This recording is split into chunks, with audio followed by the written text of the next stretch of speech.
నమస్కారం ఘంటారావానికి స్వాగతం. ముందుగా ప్రధానాంశాలు. రాష్ట్రానికి ప్రత్యేక హోదా కోసం శాసనసభ తీర్మానం. విభజన చట్టం హామీలను నెరవేర్చాలని కేంద్రానికి విజ్ఞప్తి. కలిసి పోరాడి ఆంధ్రప్రదేశ్ను అగ్రగామిగా నిలుపుదాం. సహకరించాలని విపక్షాలకు చంద్రబాబు పిలుపు.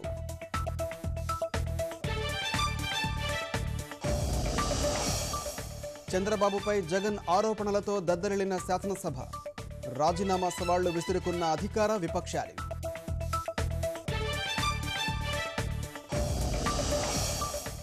హోదా సాధన కోసం 15 రోజులు గడువు పెట్టిన జగన్. రాకుంటే 15న గుంటూరులో నిరవధిక నిరాహార దీక్షకు నిర్ణయం. ఉగ్రదాడులపై హైదరాబాద్ పోలీసులకు నిఘా వర్గాల అప్రమత్తత. డ్రోన్లతో దాడులు జరగవచ్చని హెచ్చరికలు.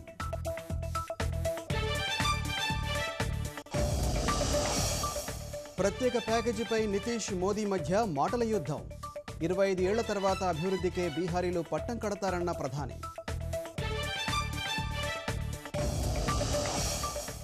సుదీర్ఘ నిరీక్షణకు తెరదించిన భారత క్రికెట్ జట్టు. 22 ఏళ్ల తర్వాత శ్రీలంక గడ్డపై టెస్ట్ సిరీస్ విజయం.